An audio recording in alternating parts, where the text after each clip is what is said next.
Hey guys, today I wanted to share with you how we can give feedback using Canvas. And I wanted to show you with one of my classes that I actually give feedback with. It's a part of the feedback loop. So students submit something, I give them feedback, then they resubmit it, and they make those updates and then resubmit it. So we're going to go over to my vet science class. I'm going to pause for just a second here.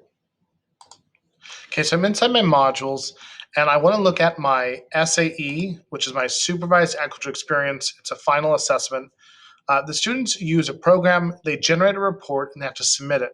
And they submit it multiple times throughout the semester as they improve not only their record skills, but they improve their skills in whatever project they're working on.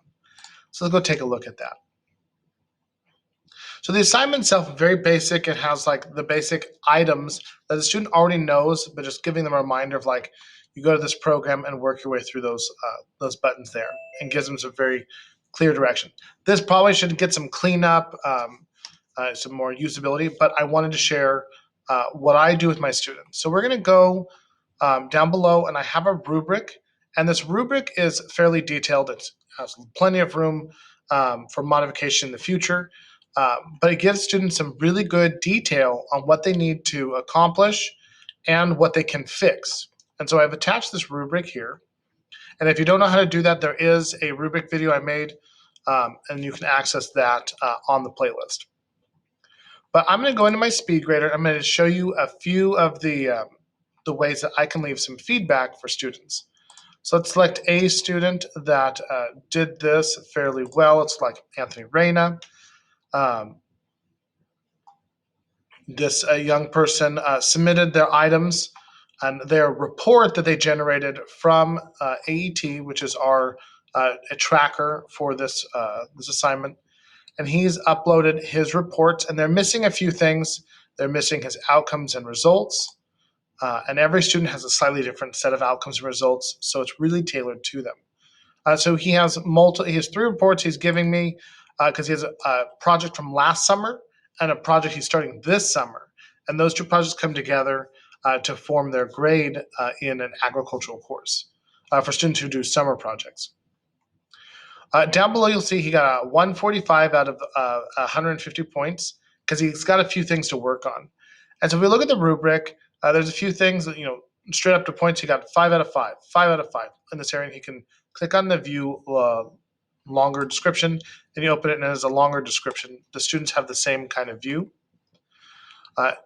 Need some work. So, hey, your SAE plan, not great, needs some work. And then down below, if you can actually type inside of the rubric it says missing a budget on your project. So I go to view this rubric. I can actually see the things that I've hit. I can leave a comment under any item on here. I just click this little comment button, and I can leave some feedback right on the rubric. Some items are big enough that I'm actually going to leave a actual comment on the assignment.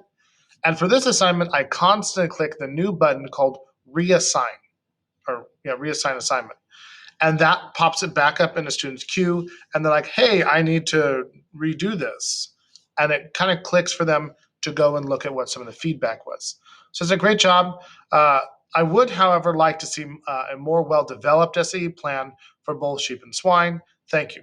And so the expectation from the students is then that they would reply back, or because I have students in person now, that we can have a conversation in person to talk about those items. So that's just one, it's actually 2 methods for how to give direct feedback. I can give it per item line on my rubric, and I can also give assignment comments. Some really cool tools here. I did not type that out. I actually used this little speaker box right here. And if I want to make a comment, I click speaker box. Hey, you did a really good job. Hey, you did a really good job on this assignment. And so it didn't pick up hey because hey, it's for horses. You did a really good job on the assignment, and I can be done. And it is pretty good. I can also leave, like a video, like, hey, I really love what you did on this assignment. Please come talk to me, blah, blah, blah, give them some other information about the assignment that they did. as well as you can give an attachment. So you can attach an example, or like for me, I'll actually go dig through the archive if they did a project a few years ago, or like last year or last semester that was really good, and then this one is just struggling. I might upload an example of their end project report uh, for students. I could see this being used in English, where it's an English paper instead of a report, and their rubric is the different items they're looking for in that paper, and each item gets a comment and then a generalized comment about like that paper. And I'm assuming that there are plenty of us on campus that are coming up with other ideas as I'm speaking or you're watching this to use the rubrics. But yeah, I would assign that. Now, another thing I want to show you is using the grade book to actually message students who are doing really great or students who are not doing so well on a specific assignment. So we're going to go into the gradebook, and we can get to that really easy from SpeedGrader.